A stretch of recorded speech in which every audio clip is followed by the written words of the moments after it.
வணக்கம். பெனிசிலினை பத்தி எத்தனை பேருக்கு தெரியும்? ஆனா அதை இப்ப பேன் பண்ணிட்டாங்க, அப்படிதானே? பட் நம்ம டெய்லி லைஃப்ல பெனிசிலினுக்கு இணையா ஒரு பொருளை யூஸ் பண்ணிட்டு இருக்கோம்னு சொன்னா நம்ப முடியுமாங்க? அது வேற ஒண்ணு இல்ல, கார்லிக். பூண்டுங்க, பூண்டு. இந்த பூண்டுல பெனிசிலினுக்கு இணையான ஒரு சத்து இருக்குதான்.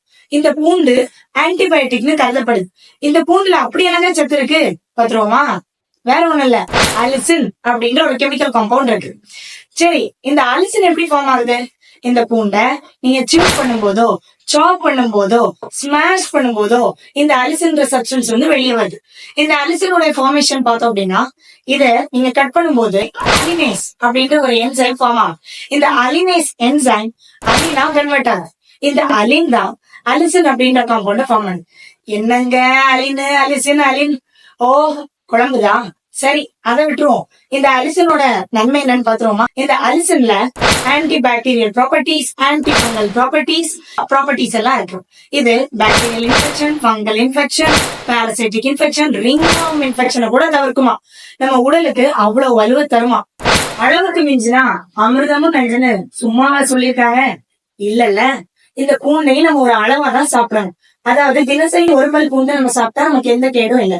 ஆனா அளவுக்கு மிஞ்சி நீங்க எடுக்கும் போது நமக்கு வாய் துர்நாற்றம் ஏற்படும், பர்னிங் சென்சேஷன் ஏற்படும்.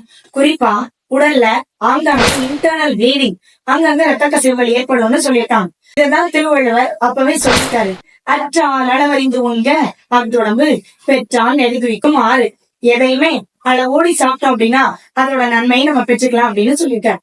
சரி, இந்த பூண்டு சாப்பிட்டா பிளட் பிரஷர் குறையுமா? அதே லைட்டா பாத்துருவோமே.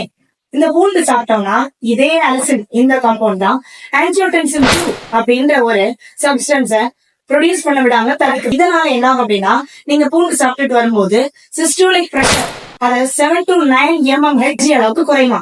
டயஸ்டோலிக் பிரஷர் 4 to 9 mmHg அளவுக்கு குறையும்னு ஆராய்ச்சிகள்ல கண்டுபிடிச்சிருக்காங்க. அண்ட் ஆல்சோ இந்த பூண்டை நீங்க பூண்டா மட்டும் எடுக்காம நீங்க இந்த தண்ணியில அவிச்சு குடிக்கலாம். இந்த பூண்டு எண்ணெயா நீங்க சாப்பிடலாம், எப்படி வேணாலும் உட்கொள்ளலாம். ஆனா மறந்துடாதீங்க, அளவோடி சாப்பிடுங்க. இந்த வீடியோ பிடிச்சிருந்தா நம்மளோட வீடியோக்கு லைக் பண்ணுங்க, ஷேர் பண்ணுங்க. நம்மளோட யூடியூப் சேனலை மறந்துடாதீங்க, சப்ஸ்கிரைப் பண்ணிருங்க.